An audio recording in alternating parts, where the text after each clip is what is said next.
வணக்கம் இடமலம் என்டர்டைன்மெண்ட் நேயர்களே. நம்ம சமூகத்துல அரசியல் மட்டும் இல்ல, அத சுத்தி நெறைய விஷயங்கள் நடந்துட்டு இருக்கு. அதுக்கு பேசுறதுக்கு நம்மளுக்கு ஒரு நல்ல கருத்து இருக்குன்னா, அத ஏன் பேசாம விடணும்னு ஒரு நோக்கத்துக்காக ஆரம்பிக்கப்பட்டது தான் பார்த்தீங்கன்னா, இடமலம் என்டர்டைன்மெண்ட் சேனல். இத நீங்க தொடர்ந்து சப்போர்ட் பண்றீங்க. ஆனா சப்ஸ்கிரைப் பண்ண மாட்றீங்க. ஒரு சின்ன செகண்ட் எடுத்து சப்ஸ்கிரைப் பண்ணிட்டு இந்த காணொளிய பார்க்கவும். அது மட்டுமின்றி சமீபத்தில மகாகவி பாரதியார் அவர்கள் ஒருத்தர் இறந்ததுக்கு அப்புறம் பார்த்தீங்கன்னா, அவரோட நினைவு தினத்தில, பிறந்த தினத்தில அவர நினைவு கொள்வோம். அவங்க பண்ணியிருக்க நல்லது, கெட்டத வச்சு தான் பார்த்தீங்கன்னா, அவங்கள பத்தி பேசுவோம். அப்படி இருக்கையில மகாகவி பாரதியார் குறித்து சமீபத்துல ஒரு முக்கியமான தினத்துல அவரை குறித்து கொச்சையா நிறைய பேர் பேசியிருக்காங்க. ஏன் எப்பவுமே சில கேரக்டர்ஸ் மேல ஒரு முரண்பாடான கருத்துக்கள் வைக்கப்படுதுல? அதுல எப்பவுமே இந்தியால பாத்தீங்கன்னா பாரதியார் வந்துடுறாரு. மகாகவின்னு பேர் எடுத்தவரு. ஏன் இந்த மாதிரி வார்த்தைகள்லாம் அவர் எல்லாருமே பேசணும் அப்படிங்கிற மாதிரி நிறைய கேள்விகளோட கிஷோர் அவர்கள்கிட்ட உங்களோட கேள்விகளை முன்வைக்கலாம். வணக்கம். வணக்கம். முண்டாசு கவி. அவரு இறங்கி போராடுறது அப்படிங்கிறது கொடிக்காத்த குமரன் அடி வாங்கி இறந்து போனாரு. ஆனா தன்னுடைய எழுத்துக்களால பார்த்தீங்கன்னா, காலம் முழுக்க இன்னைக்கு வரைக்கும் அந்த எழுத்துக்கள் உள்ள போயிட்டு விதையா விழுந்து எழுது. அப்படி இருக்கக்கூடிய பாரதியார் அவர்களை ஏன் எப்பவுமே ஒரு கான்ட்ரோவர்ஷியலான கேரக்டரா நம்ம சமூகம் ட்ரீட் பண்ணுது? இல்ல அவர் எப்பவுமே கான்ட்ரோவர்ஷியல் கேரக்டர்ன்னு கிடையாது.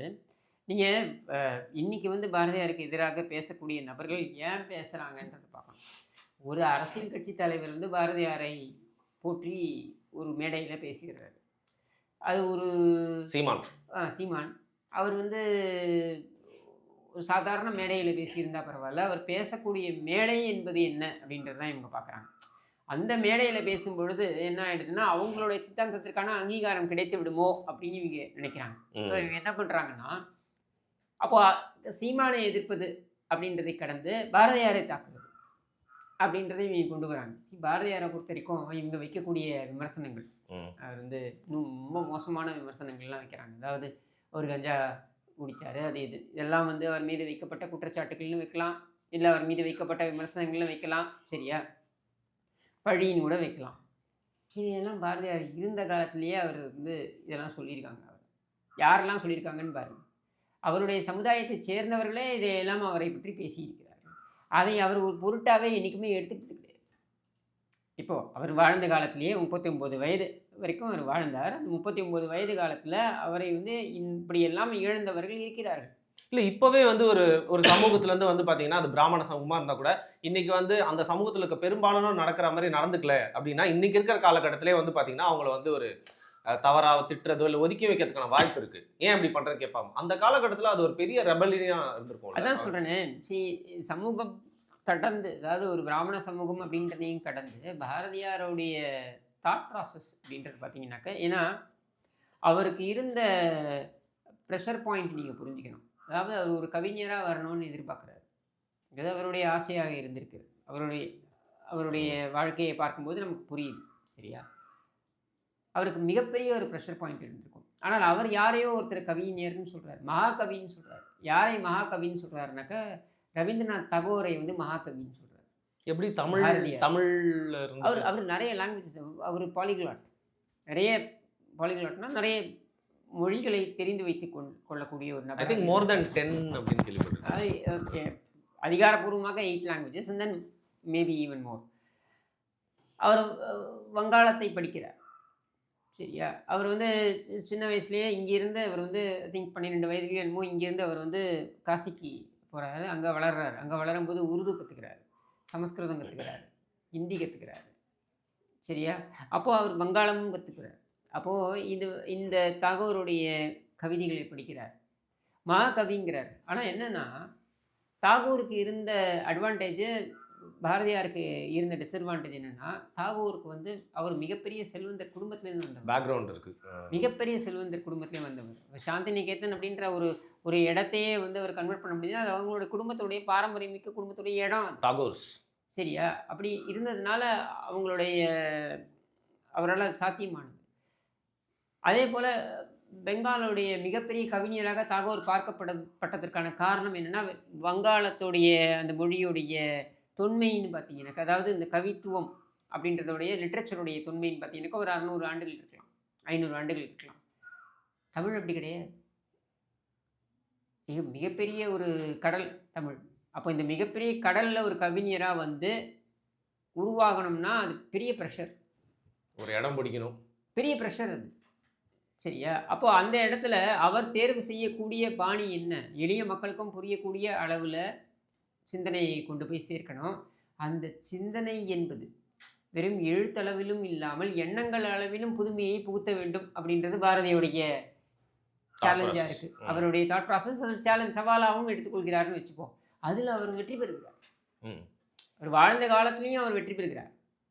உதாரணத்துக்கு 1906 வந்து வஉசி வந்து வரார், சென்னைக்கு வரார். சென்னைக்கு வந்து ரோட்டில் நடந்து போயிட்டு இருக்கும் பொழுது அந்த இந்தியா அப்படின்னு ஒரு ம். பேர் பத்திரிகை அலுவலகம். உடனே உள்ளே போகிறார். உள்ளே போகும்போது மீட்ஸ் யாரை? பாரதியாரை சந்திக்கிறார். தன்னுடைய 10 ஆண்டுகளோ என்னமோ வயது குறைவு. அவரை பார்க்குறார். பேச ஆரம்பிக்கிறாங்க. பேச ஆரம்பிக்கும்போது அவங்களுக்குள்ள ஒரு நல்ல ஒரு நட்புறவு உண்டாகுது. அவருடைய எழுத்துக்கள் என்னை வந்து மிகப்பெரிய அளவில் என்னை பாதிக்குது அப்படின்னு சொல்லி அவர் பதிவு பண்ணுறார். யார்? வஉசி பதிவு பண்ணுறார். பின் நாட்களில் வஉசிக்கும் பாரதியாருக்குமே டிஃப்ரென்ஸ் ஆஃப் ஒப்பீனியன் வருது. அது எவ்வளோ அழகாக அவங்க கடத்துறாங்க தெரியுமா? அதுக்கும் வரேன் நான். வஉசியுடைய அந்த கப்பல் நிறுவனம் ஆரம்பிக்கணும் அப்படின்னு அவர் முடிவு பண்ண பொழுது அதற்கு நிதி திரட்டுவதற்கு பாரதியாரும் உதவுகிறார். நைஸ். அவருக்கு பெரிய இந்த இதெல்லாம் தெரியாது. கணிதத்தில் அந்த ஆடிட்டிங் இல்லை இது பிஸ்னஸ் ஃபார்முலாலாம் தெரியாது. அவரை பொறுத்த வரைக்கும் இவர் ஒரு கப்பலை கொண்டு வர வேண்டும் என்று நினைக்கிறார்.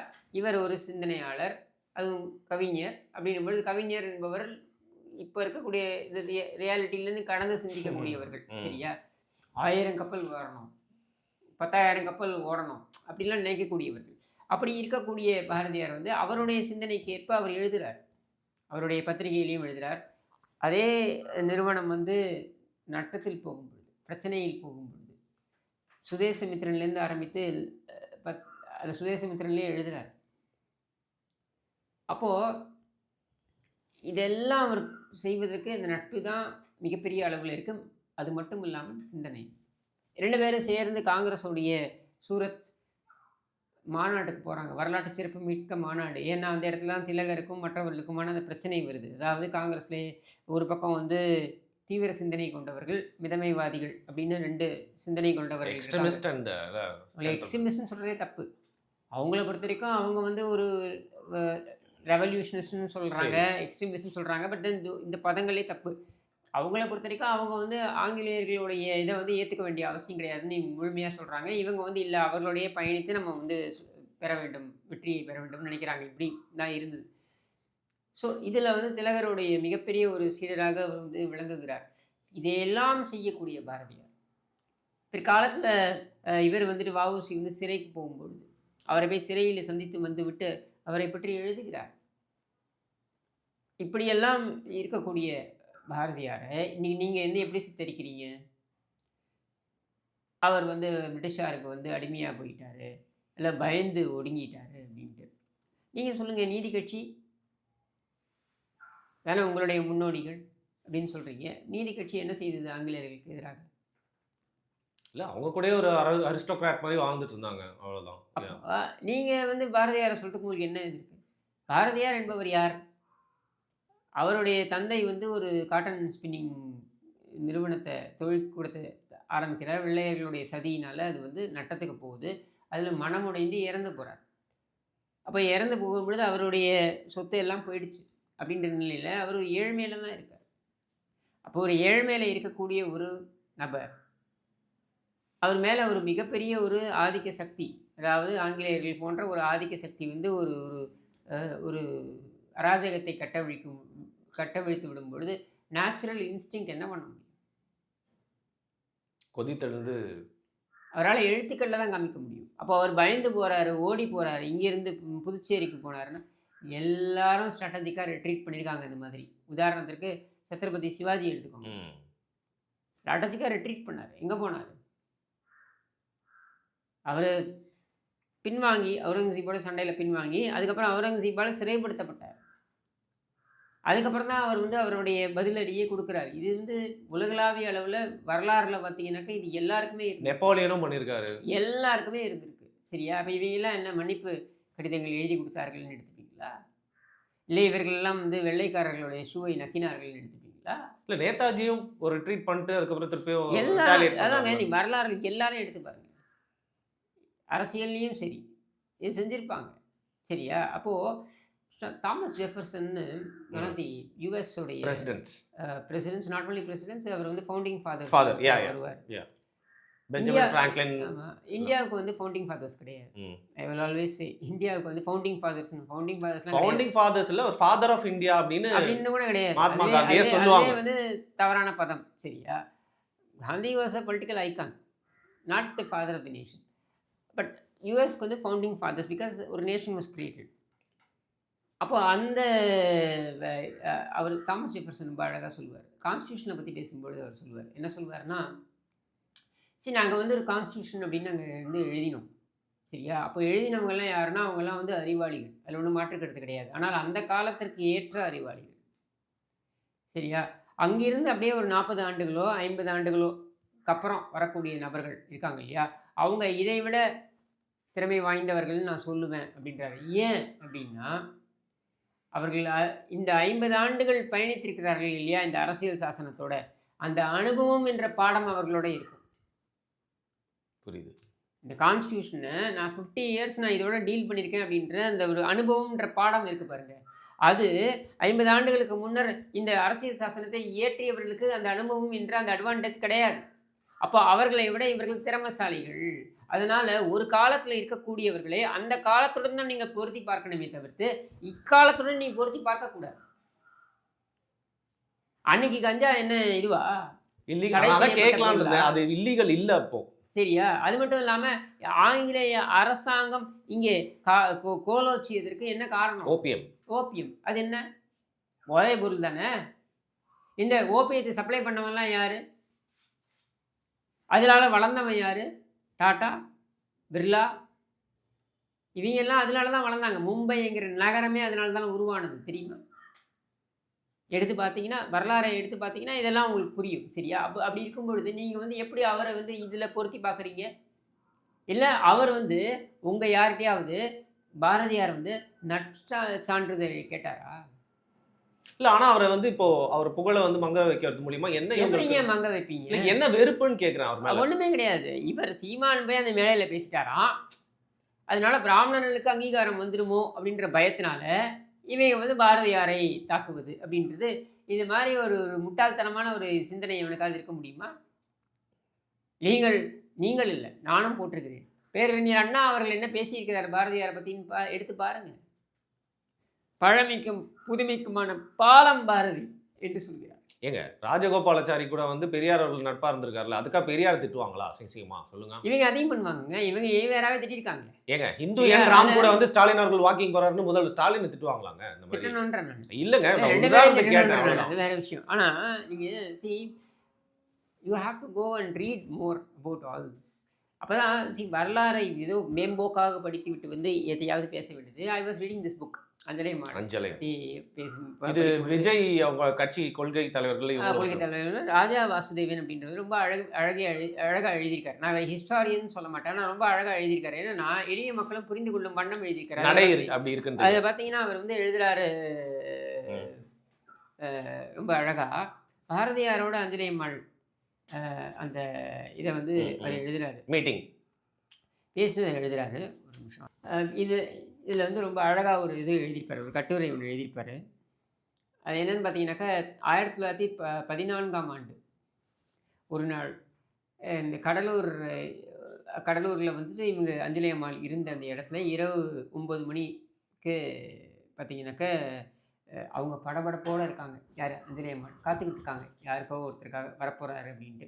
அவங்களுடைய கணவர் முருகையன் அவர் வந்து கூட்டு வர்றார் ஒரு வண்டியில். அவருடைய சகோதரர், அந்த அஞ்சலி அம்மாவோட சகோதரர் அந்த வண்டியை ஓட்டிகிட்டு வர்றார். அந்த வண்டியில் வந்து இறங்கி நின்று பார்த்தீங்கன்னாக்க பாரதி புதுச்சேரியிலேருந்து கடலூருக்கு கூட்டிகிட்டு வராங்க, சரியா? மாதிரி அதில் பார்த்தீங்கன்னாக்க முண்டாசும் மீசையுமாக இருந்த சுப்பிரமணிய பாரதி இறங்கி வாசலில் கால் வைத்தார். அஞ்சலி கொடுத்த தண்ணீர் சொம்பை வாங்கிய பாரதி கால்களை சுத்தம் செய்து கொண்டு வீட்டுக்குள் வந்தார். அப்போது பாரதி, சுப்பிரமணிய பாரதி அஞ்சலி மனதுக்குள் 1க்கு 2 முறை சொல்லி பார்த்து கொண்டார். ஏன்னா அவங்க வந்து அவரை பற்றி படிச்சிருக்காங்க, நம்ப முடியல, அதை இது பண்ணுறாங்க. ஐயா எங்களை ஆசீர்வதிக்கணும்னு முருகப்பன், அதாவது அஞ்சலை அம்மாளுடைய கணவரும் அஞ்சலை அம்மாளும் கவிஞருடைய காலில் விழுந்து வணங்கினார்கள். காலில் விழுவது அவருக்கு பிடிக்காது. ஏற்புடையதாக இல்லை. எழுந்திருங்கள் அப்படின்னு சொல்லிட்டு, எல்லோரும் ஓர் நிறை, எல்லோரும் ஓர் இனம், எல்லோரும் இந்நாட்டு மன்னர்கள் அப்படின்னு அந்த ஃபேமஸ் லைனை சொல்றாரு. பாரதியார் சொல்றாரு. அப்போ பசியாறலாமான்னு கேட்குறாங்க. கொஞ்ச நேரம் போகட்டும் அப்படின்னு சொன்னோடனே வந்து வண்டி பயணம் எப்படி இருந்ததுன்னு கேட்குறாங்க. அப்போ அவர் சொல்கிறார், புதுச்சேரியை கடந்து இந்த தென்னார்காடு ஜில்லாவில் நுழையிறப்ப போலீஸ் வண்டியை நிறுத்தி யார் என்னன்னு கேட்டாங்க என்று வந்து சேர்ந்து பற்றி பாரதி சொல்ல ஆரம்பித்தார். அப்படிங்களா, அப்புறம் என்ன ஆச்சு அப்படின்னு கேட்கும்பொழுது, அது ஒன்றும் இல்லை அஞ்சலி, நான் அப்பப்போ பாண்டி போய் வர்றப்ப இந்த ஊர் போலீஸ் ஏதாவது வாங்கி வர சொல்லுவாங்க, நானும் வாங்கியாந்து தருவேன். அதனால் என் வண்டியை அவ்வளவா கண்டுக்க மாட்டானுங்க. இன்றைக்கி யாருன்னு கேட்டாங்க, நானும் உறவுக்காரரு உடம்பு சரியில்லை வைத்தியத்துக்கு கூப்பிட்டாருன்னு சொல்லிட்டேன் அப்படின்னு அவருடைய ஏழுமலைங்கிற அஞ்சலி அம்மாவுடைய சகோதரர் சொல்கிறார். இப்படி இவங்க பசியாடுறாங்க. அதில் பார்த்தீங்கன்னாக்க இவங்க வந்து கேட்குறாங்க, ஐயா நீங்கள் நடத்தின பத்திரிகைங்க அப்படின்னு அஞ்சலி அம்மா கேட்குறாங்க. அதையேம்மா கேட்குற, முதலில் வெள்ளைக்காரன் மெட்ராஸில் நடத்தக்கூடாதுன்னு நான், பிறகு பாண்டிச்சேரி வந்து நடத்தின இந்தியா விஜயா இந்த 2 பத்திரிகை 2மே நல்லா தான் போச்சு. ஆனால் அதை சென்னை மாகாணத்துக்குள்ளே அனுப்புறதுக்கு வெள்ளைக்காரன் தடை போட்டான். அப்புறம் ஒன்றா கைவிட வேண்டியதாயிடுச்சு. அதுதான் உனக்கு எல்லாம் தெரியுமே அப்படின்னு அவர் சொல்கிறார். அப்போது இவங்க வந்து சொல்கிறாங்க அஞ்சலி அம்மா, இங்கே நிலைமை வெகுவாக சரியில்லைங்க. வெள்ளைக்காரங்களை எதிர்த்து நிற்க வலுவான தலைமை இல்லை. போராடுற ஆளுங்கட்சியும் ஆளுங்கக்கிட்டேயும் பல பிரச்சனை. அஞ்சலி சொன்னதை கவிஞர் வாங்கிக்கிறார். அதான் சிதம்பரம் பிள்ளை, யார் வ.உ. சிதம்பரத்தை சொல்கிறார். அதான் சிதம்பரம் பிள்ளை பிரச்சனையில் பார்த்தோமே, பிள்ளைவாள் உள்ளே போனதும் கப்பல் கம்பெனியை அதே வெள்ளைக்காரனுக்கு விற்று போட்டானுங்க அப்படின்னு இவர் சொல்கிறார். அதுக்கு பேசாமல் கப்பலை உடைச்சி கடலில் போட்டுருங்கன்னு சொன்னேன், எவன் கேட்டான் அப்படின்ட்டு. இதெல்லாம் எதுக்கு சொல்கிறேன்னா, எவ்வளோ அருமையான ஒரு விவாதங்கள் அங்கே நடந்திருக்கு. அஞ்சலி அம்மாள் யார், அப்படியே மெத்த படித்து லண்டனில் போய் பேரிஸ்டர் படிச்சுட்டு வந்தவங்களா? கிடையாது. கடலூரில் ஒரு வீட்டுக்குள்ளேயே அடைஞ்சு இருந்தவங்க தான் அவங்க. ஆனால் உலகளாவிய அளவில் என்னென்ன அரசியல் நடந்தது என்பதனை தெரிந்து கொண்டவர்கள். இன்றைக்கி இருந்த டிஜிட்டல் ஏஜ் அன்றைக்கி கிடையாது. எப்போ 1914ஆம் ஆண்டு, சரியா? ஆனால் அன்றைக்கி தெரிந்து வைத்திருக்கிறார்கள், தேடி தேடி எல்லாத்தையும், சரியா? அப்போது எந்த அளவுக்கு அவங்க இருக்காங்க பாருங்கள். அவர் சொல்கிறாரு, அதுக்கு அடுத்தது அவர் சொல்கிறாரு, அஞ்சலி நம்ம நாட்டில் பொம்பளைங்க வீட்டை விட்டு வர்றதே பெரும்பாடாக இருக்குது. அதையும் தாண்டி பொது வாழ்க்கைக்கு வந்திருக்கிறவங்கள எண்ணி பார்த்தா கை விரலுக்குள்ளே அடங்கி போயிடும். இந்த வயசில் உனக்கு நாட்டு மீது இருக்கிற அக்கறை என்ன பெரும் மகிழ்ச்சியாக இருக்குது, எனக்கு பெரும் மகிழ்ச்சியாக இருக்குது. அது மட்டும் இல்லை, உன் நோக்கத்துக்கு வீட்டுக்காரர் துணையாக இருக்கிறது இன்னொரு ஆனந்தம் அப்படின்னு சொல்லிட்டு. இதுதான் வந்து அவங்களுடைய என்ன சொல்கிறது, அவங்களுக்குள்ளே இருந்த அந்த பியூட்டிஃபுல் ஒரு ஃப்ரெண்ட்ஷிப். அது உறவுக்காரர் கல்யாணத்துக்கு பாண்டிச்சேரி வந்திருந்த அஞ்சலி அம்மாள் வந்து அவங்க பாரதியார் தேடி அவருடைய வீட்டுக்கு போயிருந்தார், சரியா? அவருடைய ஒரு மூத்த மகள், அஞ்சலி அம்மாளுடைய மூத்த மகள் கரும்பம் மாலையும் கூட்டு போகிறாங்க. போகும்போது அந்த 8 வயது சிறுமி தான் பாரதியார் வந்து கொஞ்சம் மகிழ்ந்தார். அப்போது பார்த்தீங்கன்னாக்க கல்யாண வீட்டுக்கு போகிறேன் அப்படின்னு சொல்லிட்டு கொண்டு வந்த அரிசி மூட்டையை அஞ்சலி அம்மாள் பாரதியார் வீட்டில் வந்து இறக்கி செல்லம்மாளிடம் கொடுக்குறாங்க. யார், பாரதியார் மனைவியிடம் கொடுக்குறாங்க. அப்போது இவர் சொல்கிறாரு, அரிசி உங்களுக்காக எடுத்து வந்தேன் அப்படின்னு உங்கள் அஞ்சலி அம்மாள் சொல்கிறாங்க. அதுக்கு அவர் சொல்கிறாரு, சந்தோஷம், அடிக்கடி வந்து போக முடியாதா உன்னால் அப்படின்ட்டு. ரைட்டு, அவ்வளோ ஓப்பனாக சொல்கிறாரு, சரியா? ஸோ இதுதான் பாரதியார் என்ற நபர் வந்தது அவருடைய கவிதையை வைத்து பணம் பண்ணியிருந்தா அவருக்கு அந்த எண்ணம் இருந்திருக்கலாம் கூட நீங்கள் சொல்லலாம். செஞ்சாரா, பணம் பண்ணாரான்னா பண்ணலை, தெரியல அவருக்கு, சரியா? அப்போது அவர் மேலே நீங்கள் வந்து சகதியை எடுத்து வீசுவதற்கு முன்னால் அவர் சொல்வது என்னென்னா, என் மேலே நீ என்னோட புடி வீசிக்க, எனக்கு அதை பற்றி பிரச்சனை கிடையாது. அவர் வாழ்ந்த காலத்திலே நீ பேச போகிற, நீ அவர் வாழ்ந்த காலத்திலே அவரை ஏசியவர்கள், அதை விடவா நீ இன்றைக்கி பேசிட போகிற? அதனால் நீ பேசிட்டு போ. ஆனால் அவருடைய படைப்பு எந்த அளவுக்கு வந்து மக்களுக்கு உத்வேகத்தை கொடுத்தது. இன்றளவும் வந்து யாரை எடுத்துக்கிட்டிங்கனாலும் அது லவ் ஃபெயிலியர்லேருந்து ஆரம்பித்து, பிஸ்னஸ் ஃபெயிலியர்லேருந்து ஆரம்பித்து, அரசியலில் தோற்பதிலிருந்து ஆரம்பித்து, எதில் ஆரம்பித்தாலும் வீழ்வேன் என்று நினைத்தாயோ, நாங்கள் ஏன் சார் அப்படிலாம் நினைக்க போகிறோம் அப்படின்னு சொன்னால் கூட அந்த ஒரு டைலாக் ரொம்ப இதுவாக இருக்குது அப்படின்னு சொல்கிறவங்க. அப்போ அந்த அளவுக்கு கொண்டு வந்து நிறுத்தியது யார்? அவருடைய கவிதையை பற்றி நீ பேசு, அவருடைய எழுத்தை பற்றி நீ பேசு, சரியா? அவரை தனிப்பட்ட விதத்தில் நீ விமர்சனம் பண்ணிட்டு போ. ஆனால் அதை வைத்து அவருடைய கவிதையும் அவருடைய படைப்பையும் நீ இடை போடாதே அப்படின்றது தான் நம்ம சொல்லக்கூடியது. சரியா? அப்போ எவ்வளோ விஷயங்கள் இருக்கு. உனக்கு தெரியுமா ஆஷ் மர்டர் கேஸில் பாரதியாரை எப்படி லிங்க் பண்ணாங்க? அதை வாதாடியது யார்? சிபி ராமசாமி ஐயர் தான் வாதாடுறாரு. அது அந்த வழக்கில் மிகப்பெரிய அளவில் நீதித்துறைக்கே ஒரு மிகப்பெரிய ஒரு சான்றாக வழங்கக்கூடிய தீர்ப்புகளை கொடுத்தது யார்? இதெல்லாம் உனக்கு தெரியாது. எதுவுமே தெரிஞ்சிக்காம என்கிட்டயோ ஒன்றதை புரிஞ்சுக்கிட்டு அவருடைய படைப்புகளில் ஒரு 4 வரியை மட்டும் எடுத்து வச்சுக்கிட்டு இதில் இப்படி பேசி விட்டார்ப்பார்கள், அதில் அப்படி பேசி விட்டார்ப்பார்கள் அப்படின்னு சொல்லிட்டு நீ அடித்து விட்டுட்டே போகலாம். பாரதியாருடைய படைப்புகள் என்ன ஆச்சு? அதை நீங்கள் எடுத்து பார்த்தீங்கன்னா அதோட அந்த வரலாறும் எல்லாருக்கும் தெரியணும் இல்லையா? பாரதியாரோட படைப்புகள் என்ன இறந்து போகிறார். அவர் இறந்து போகும்போது வறுமையிலே இறந்து போகிறார். அவர் இறந்ததுக்கப்புறம் பார்த்தீங்கன்னா அவங்க வீட்டில் கடுமையான நெருக்கடி. வீட்டில் சம்பாதியத்திற்கு இருந்த ஒரு நபரும் போயிட்டார். அதே எப்போதும் அவன் பணத்தை கொண்டு கொடுப்பார், அதுவும் கிடையாது. அப்படின்னும் பொழுது அவங்க மனைவி வேறு வழி இல்லாமல் அந்த படைப்புகள் எல்லாத்தையும் இவர்கிட்ட கொடுக்குறாங்க. அவருடைய ஒன்று விட்ட சகோதரர் விஸ்வநாத் ஐயர்னு நினைக்கிறேன், அவர்கிட்ட கொடுக்குறாங்க. அவர் ஏதோ கொஞ்சம் பணம் கொடுக்குறாரு, அதுக்காக கொடுக்குறாங்க. குடும்பத்தை நடத்தி ஆகணுமே அப்படின்னு சொல்லிட்டு. அதுக்கப்புறம் பார்த்தீங்கன்னா அந்த விஸ்வநாத் ஐயர் அந்த படைப்புகள் எல்லாத்தையும் யாருக்கு கொடுக்குறாருன்னா ஏவிஎம் மெய்யப்ப செட்டியாருக்கு தெரிய வரும். அவர் வாங்கிடுறார். ஏவிஎம் நிறுவனம் வாங்கிடுது. ஏவிஎம் நிறுவனம் வாங்கினதுக்கப்புறம் பார்த்தீங்கன்னா பாரதியாருடைய பாடல்களை அவர்கள் பயன்படுத்துகிறார்கள் அவர்களுடைய படங்களில். சரியா? அப்போது ஒரு தயாரிப்பாளர் அவரும் பாரதியாரோட பாடலை பயன்படுத்துகிறார். அப்போ ஏவிஎம் நிறுவனம் வழக்கு போடுது. இது பெரிய சர்ச்சையாகுது. சர்ச்சையாகும்பொழுது மக்கள் எல்லாம் கொதித்து எழுந்துகிறார்கள், எழுறாங்க. என்னென்னா பாரதியார் எல்லோருக்குமானவர். நீங்கள் யாரை எடுத்து வச்சிருக்கிறது அது? அப்போ யார் தனி நபர் எப்படி உரிமை கொண்டாடலாம்? இதுக்கு நாட்டுக்காக வாழ்ந்து நாட்டுக்காக இறந்து போனவர் அவர். சரியா? அப்போ அவரை நீ எப்படி நீ தனிநபர் கொண்டாடலாம் அப்படின்னு சொல்லி போராட்டங்கள்லாம் வந்த உடனே அரசாங்கம் என்ன பண்ணுது? எனக்கு 1949 நினைக்கிறேன், 1949 அரசாங்கம் நாட்டுடைமையாக்குகிறது. பாரதியாருடைய படைப்புகள் எல்லாத்தையுமே நாட்டுடைமையாக்குகிறது. இந்த நாட்டுடைமை ஆக்கப்பட்ட ஒரு கவிஞனின் படைப்பு என்பது உலகத்திலேயே முதல் முறையாக பாரதியாரோட தான். Not Shakespeare, not anybody else. பாரதியாரோட தான் நாட்டுடைமையாக்கப்பட்டது முதல் முறையாக உலகிலேயே. அதில் பார்த்தீங்கன்னா 15,000 ரூபாய் அந்த விஸ்வநாத் ஐயருக்கு கொடுக்குறாங்க கவர்மெண்ட்டு. செல்லம்மாள் பாரதியாருடைய மனைவிக்கு 5,000 ரூபாய் கொடுக்குறாங்க. அவருடைய மகள் தங்கம்மாள் அவங்களுக்கு 5,000 ரூபாய் கொடுக்குறாங்க. இவ்வளவுதான். சரியா? இன்றைக்கி பாரதியார் கவிதைகள் எங்கே பார்த்தாலும் பாரதியார் கவிதைகள் பயன்படுத்தப்படுகின்றன. இவ்வளோ விஷயங்களுக்காக பயன்படுத்தப்படுகின்றன. சரியா? ஏதாவது ராயல்ட்டி என்ன அந்த குடும்பத்துக்காக கொடுக்குறோம்? இன்றைக்கி பார்க்குறோம் producers, music directors as rightly, நான் தப்பு சொல்லலை, அவங்க க்ரியேஷனுக்கு இன்றைக்கி கேட்குறாங்க, எனக்கு ராயல்ட்டி கொடுன்னு கேட்குறாங்க. சரியா? அப்படியா போகுது? அவங்களுக்கு போகுதா? இல்லை. சரியா? அப்படி இருக்கும்பொழுது அவங்கள போய் நீ குத்தி கிளறி உனக்கு என்ன சாதிக்க போகிற? ஒன்றும் கிடையாது. பாரதியார் இதனால் பாரதியாருடைய படைப்புகள், பாரதியாரை நீ சிதைக்கலாம், பாரதியாரை நீ கொச்சைப்படுத்தலாம், பாரதியாரை நீ அசிங்கப்படுத்தலாம். அவருடைய படைப்புகளை நீ அசிங்கப்படுத்த முடியுமா? அவருடைய வரிகளை நீ கொச்சைப்படுத்த முடியுமா? முடியாது.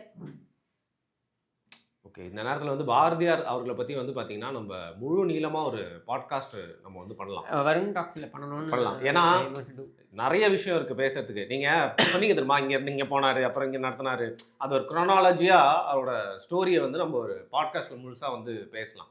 ஏன்னா சின்ன வயசில் படித்தது, அதற்கு மேலே ஒருத்தரும் பாரதியை பற்றி சொல்கிறத ஒரு கன்சாலிடேட்டடாக ஒரே ஒரு பாட்காஸ்ட்டில் நம்ம பண்ண ரொம்ப இன்ட்ரெஸ்டிங்காக இருக்கும். மிக்க நன்றி. பாரதியாரோட பல ரசிகர்கள், ஒரு ரசிகருக்கு மட்டும் கோவம் அவருக்காக பேசியிருக்காரு இன்றைக்கி அப்படின்னு தான் இதை பார்க்குறேன். Thank you so much.